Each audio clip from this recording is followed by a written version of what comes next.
Good morning. Lucas says hello.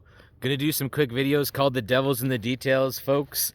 And I encourage you all to start getting curious about scale and scope in America versus other places in the world and what we're actually dealing with. And what I'm talking about is today is the law enforcement numbers, all right? So Google it for yourself. But what you'll find in the numbers is there's roughly 700,000 police officers in America. That's a population of 330 million people. So, what do you feel about that ratio? What do you feel about their job descriptions? And okay, if we cut that down, it's roughly, about 413 people to every one police officer. Well, what do you think about these numbers? The police officers can't work 24/7, right? So what we're actually looking at in any one day is half that number. On probably, realistically, half that number would be a good estimate, right? So what we're saying is, out of all the law enforcement in America, we have a ratio there, but they can't be on all the time. We don't expect them to be on all the time. So we got to cut that number in half to 400,000 police officers in America that's going to be out there on the street in any one day. We're out there doing our stuff that they have to deal with every day. There's not half of us, there is half of us at work, but we all have problems wherever we are. You know what life is like. So what is our expectations of the police department? If we have a problem, we're going to call them, right? Our expectations is that they're going to be able to, do this, that, and the other, right? So, what's your thoughts on? I just, man, looking at those numbers, I have family in law enforcement, and I'm like, holy cow, you guys are way, way, way outnumbered. I mean, just way outnumbered, number one. But look at the job that we expect them to do with those numbers. So we have 400,000 men and women out there on the streets protecting us, and there's 330 million of us out there getting in car accidents and getting sick and being dumb, having bad days, you know what I'm saying, guys? So I'm trying to open this up to some really thought-provoking discussion, but I think we got to start looking at our scale here in America versus other places.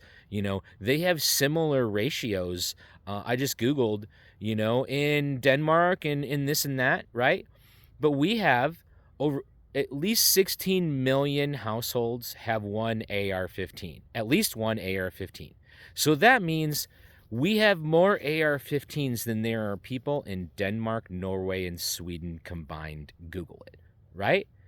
And so we expect those 400,000 law enforcement officers to do what they're already overtaxed each day doing, and try and take on gun control and be responsible for all of that too, and mental health, and a lot of times they're responding and they're saving people's lives. They're taking people to the hospital.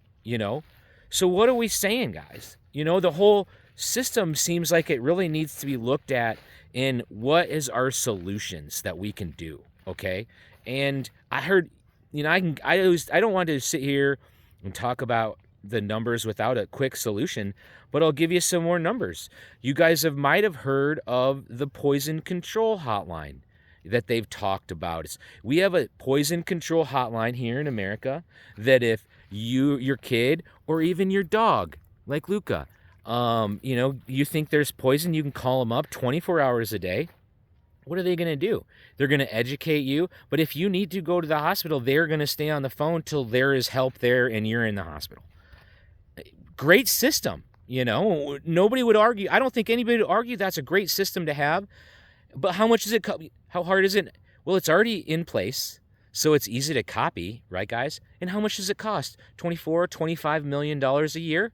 So we know exactly what we get for our money in the system. Why don't we have that for guns, guys? Why don't we have that for folks that their cheese slid off their cracker and their family are saying, worried about this guy, worried about this kid, because it also seems that these overtaxed law enforcement officers, They're human too, and they're human too, and mistakes get made. But what we have seen is that these, people can be helped. This can be stopped.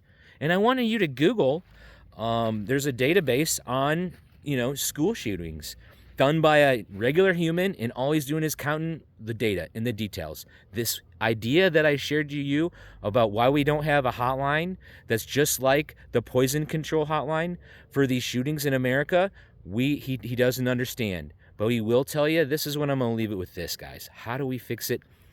Care. A lot of these school shootings, almost all of them could have been stopped if somebody just listened, took action, and said, hey, what's going on? We need to just set this person aside. We need to listen, okay? Love you all. Lots of things here. But Google the numbers when you start thinking about things. It's been very helpful. Love you all.